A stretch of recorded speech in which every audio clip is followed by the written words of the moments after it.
All right, man, thanks for staying with us. Now time for newspaper review. No, don't think that's all.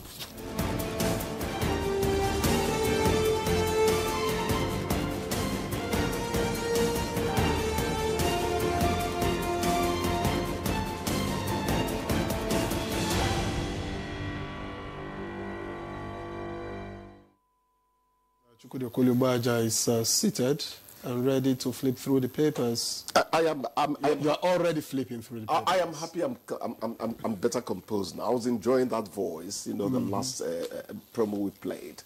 Good morning to you. Good to see you, Chukwudi. Deep baritone. How are you, my dear? Very well. You don't sound like it's Friday. I'm raring to go, is it? I don't know what I do, God. You forgive me happiness. Good to see you. Victor, how now? I'm good. All right, so that's what the papers have this morning. We'll begin with the People's Daily. The People's Daily has Tinubu's reforms have stabilized the economy, says Okonjo-Iweala. That's the lead story. There, the writer says WTO boss unveils $5,000 grants for Nigerian women. The lead story on the People's Daily. And above that, we have ADC slams Tinubu over excessive foreign trips. And just beside that, federal government targets 60% female participation in new national skills program. And looking at all the stories on the front page of the People's Daily this morning, we have Benue Deputy Speaker, Local Government Chairman feud, Idoma women sue for peace.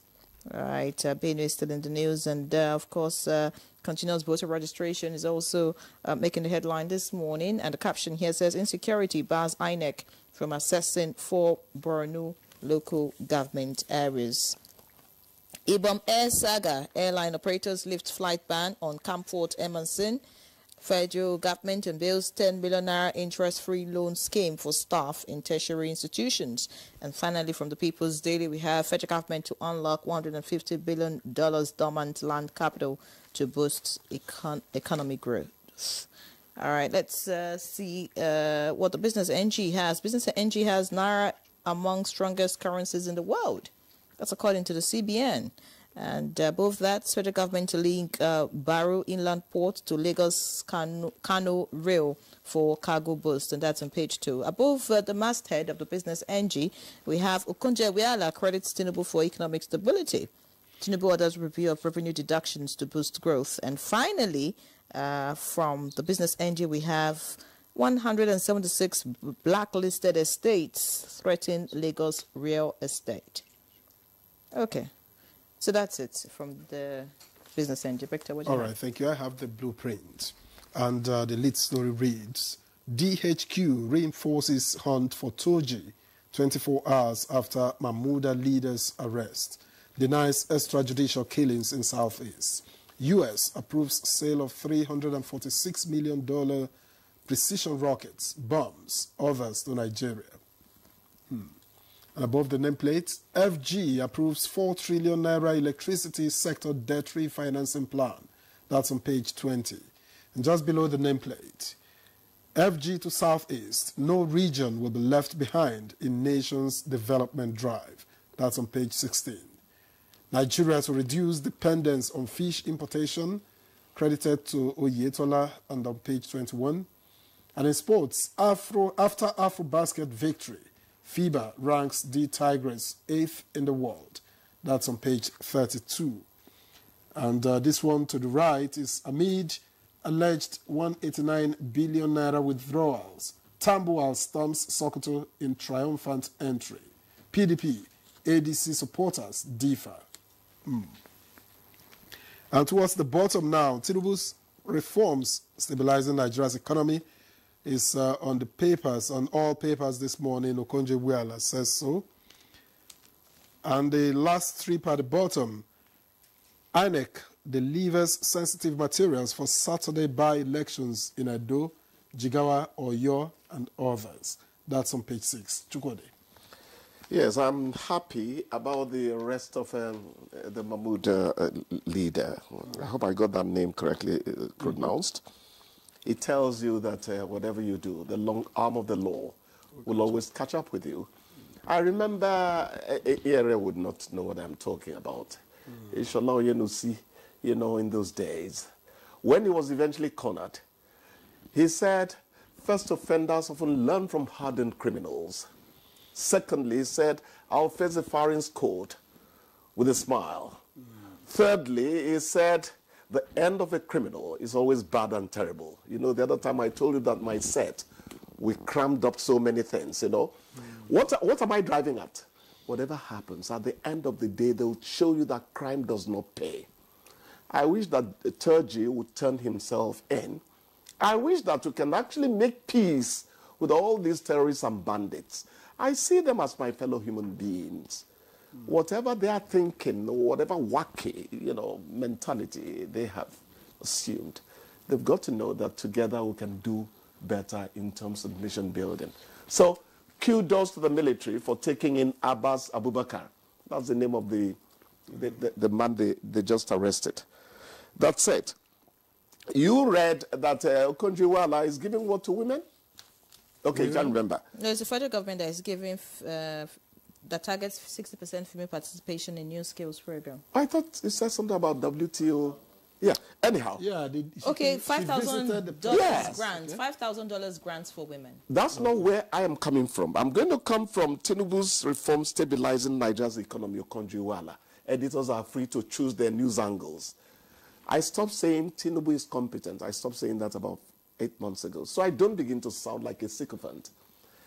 But if you check how prices are going down now, and nothing special has really been done, opening of borders so things could flood in, it tells you that the economic policies are beginning to work. What people need to do is to give it more time. We agreed almost unanimously that what is happening is that even as we see signs that things are improving, the money that comes into our pockets at the end of the month is still not enough to, that is really the issue, you know. But things are beginning to work out. I keep on saying that I like journalism that says, hey, Mr. President, that's not good.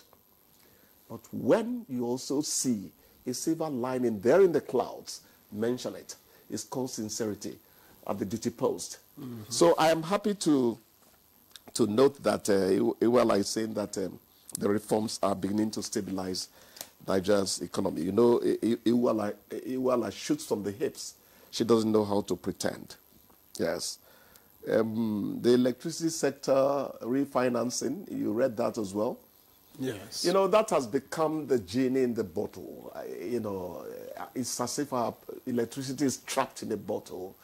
You don't know. We have not radically departed from what amount of electricity we generated even way back to Goodluck Jonathan's time. I thought by now we should be talking about 15, you know, megawatts, not where we are now, between 4.5 and 6 and all that. So I don't know what is holding the power sector. Whatever it is, we should be freed from it, because power is at the base of everything. They are looking for alternative sources of power now. Nuclear fusion is the latest they're endeavoring at, because they're saying that the AI we use needs a lot of energy input. So the world outside is going a bit further, and we're still doing basic electricity. That doesn't seem to go around, you know. Let's up the game for the sake of and dear I country. missed this one, Chukwudi. It says, Oyo Fulani breeders threaten to stop milk sale, meat, over arrest of cows, you know, in quotes.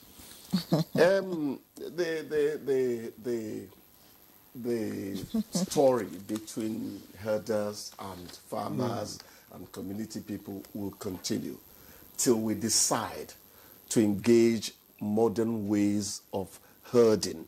The CDS spoke up again the other time. You know, I have favorites among Nigeria's helmsmen. The Borno State governor is my first champion. That's Babagana, Umar Zulum. Yeah, then the NDLEA man. Now I've added the CDS. That's Musa, you know. Christopher Musa. He said the other time, we should be talking about ranching. The man does not want to talk like a politician because he's not a politician. The other time he said, don't tell me farmer had clashes. If cows move into somebody's farm, It is destruction of property. Then he also said, if you rustle people's cows, you are a thief, you're a bandit. It goes both ways. I like a situation where we come out and say what needs to be said about the continuing story about cows, about, you know, they say they are going to withdraw what?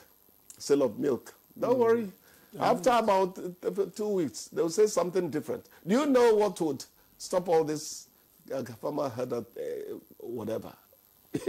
If people decide to boycott beef for just 2 weeks, the cow owners will tell them, look, let's make peace. So there are even drastic ways others can behave. Well, they're going to tell you that their nutrition matters a lot. We don't want that situation. We want us to keep on patronizing one another because that's what this country is all about. But everybody has something up their sleeve. That's the point I'm making, you know? Yeah. So let us have mutual respect. Leave the cows alone. Don't rustle them. Also, don't let the cows stray into people's crops and all that. And it is the you know, livelihood. Sure, and some good news. Fuel price drops to 890 naira per litre. I told you guys, according to the NTA. What did I tell you? You see, you could just look me, say, because I did drive one Jalapi, one old Renault. When I talk economy, say, no, they take them seriously. I told you to keep on moving like that. The $20 billion refinery means that, first of all, we're not going to have fuel scarcity anymore. Secondly, the people who say they are refining on the other side now have effective competition. And they are saying that somebody's fuel actually lasts longer in cars than some other people's fuel. So the competition is a gbogbo, you know, it has a gbogbo effect. I don't know why I like that Yoruba word. It has a total effect, you know. Just lay open the marketplace, and good enterprise will force down prices and fair play. And Nigeria to reduce dependence on fish importation. So are we producing more now? That's the question. That's the question. How much are you trying to help people produce fish? What kind of nutrition are the fishes getting? What kind of credit facilities are open to those who want to endeavor? You know, the water input, how good is it and all that? The water source. Fishery is not, you know, it's something that you just take up like that and you think you're going to start making profits immediately. You have to and I like the Aku caption from this fish story. Very interesting. It says, Nigeria to reduce dependence on fish importation. And the response is, and Nigerians will be less fishy in their conduct. That's my mischievous friend there. You know, when I was in the newsroom, I didn't just write Kane's Arsenal. You know, you look for those words, play with them. Because if you don't bring entertainment into news, you're not talking to Chukudi Okulubaja. You've got to make people enjoy it. You know, that's a good one. Which paper is it? I'm going to give them an award. Blueprint. I'll give them my old Renault to drive for just one day. And FG to Southeast, yes. No region will be left behind in nation's development drive. Is the Southeast left behind, really? Is it? You know... Well, the federal government is just restating that. Reassuring. Reassuring. The federal government is reassuring.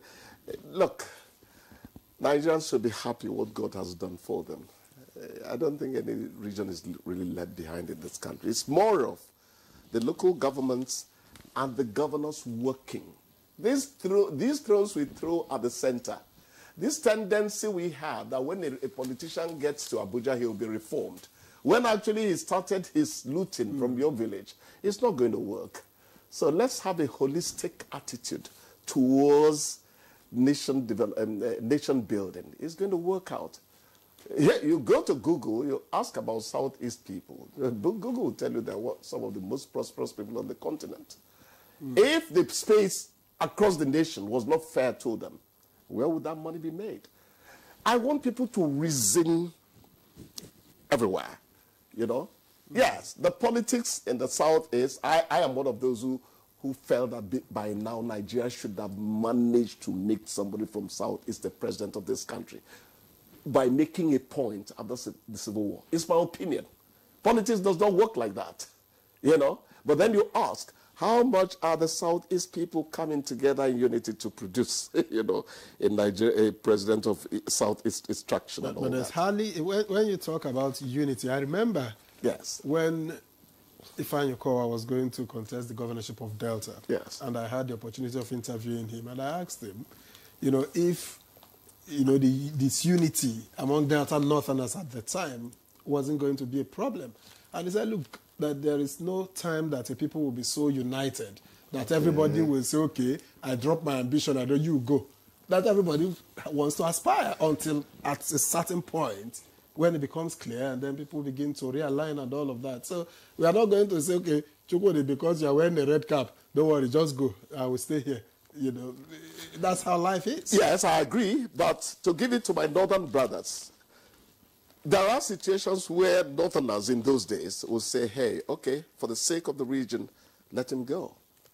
They were always ahead of us in terms of thinking like that. You see, when you are wise all the time, you become stupid sometimes. Sometimes, true. One of the signs of great wisdom is knowing when to appear foolish. It works out. Yeah, and talking about politics and, you know, 2027, of course, the continuous voter registration begins on Monday. It's important that those who need to get their voter cards, those who need to change their voting centers or whatever it is, do the needful as early as possible, so that it's not when, you know, INEC says we're ending the process, Nigerians begin to cry and complain that, you know, I mean, that has always been the case in previous exercises. So it's important. So this is so this is another announcement that, you know, on the 18th, which you know, just go out, look for wherever the registration process is taking place, and do the needful as early as possible, just so that you don't begin to complain that, oh, INEC is disenfranchising some people in some part of the country, or they don't have enough this and that. I mean, if you go early, things will be done smoothly. That's what I think. You know, I've always liked your crisp, fleeting, and not hasty English. You still manage clarity in spite of your speed, so you can talk on. I won't say that INEC has bribed you. You're just being a good citizen and a good presenter. INEC doesn't bribe anybody, by the way. I called her the dynamite this morning. Yeah, she's a great woman. You're a great guy, too. Maybe sometimes. All right. It's time to wish you well. To kick me out. And to wish you a cup of tea. Have a great day, okay, guys. And I perceive you will have a great weekend. I mean, the energy is just... I know. It's the way God created me. My sadness does not last long. And good to know that you no longer crack on Fridays. Thank you so much. All right. Let's get to our conversation just after this break. Please don't go away.